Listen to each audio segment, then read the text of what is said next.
Ang mabuting balita ng Panginoon ayon kay San Lucas. Noong panahong iyon, nang maituro ni Jesus sa mga tao ang kanyang aral, siya ay pumasok ng Capernaum. Doon may isang kapitang Romano na may aliping mahal sa kanya. May sakit ang aliping ito at nasa bingit ng kamatayan.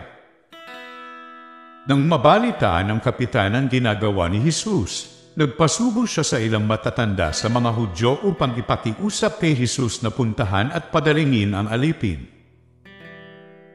Nang makita nila si Jesus, taimtim silang nakiusap sa kanya, siya'y karapat-dapat na pagbigyan ninyo sapagkat mahal niya ang ating bansa, wika nila. Ipinagpatayo pa niya tayo ng isang sinagoga, kaya't sumama sa kanila si Jesus.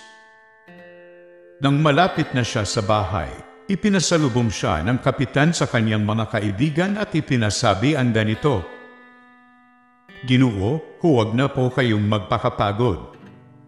Hindi ako karapat-dapat na puntahan ninyo sa aking tahanan.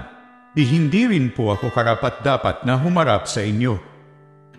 Ngunit magsalita po lamang kayo at gagaling na ang aking alipin. Sapagkat ako'y isang taong nasa ilalim ng mga nakatatas na pinuno at may nasasakupan din po akong mga kawal. Kung sabihin ko sa isa, umayo ka, siya'y humahayo at sa iba, hali ka. Siya'y lumalapit at sa aking alipin, gawin mo ito." Ito'y ginagawa niya na mangha si Jesus na marinig ito at humarap sa makapal na taong sumusunod sa kanya. Sinabi niya, "Kahit sa Israel ay hindi ako nakakita ng ganito kalaking pananalig." Pagbabalik sa bahay, naratnan ng mga sinugo na magaling na ang alipin. Ang mabuting balita ng Panginoon. Pinupuri ka namin, Panginoong Hesukristo,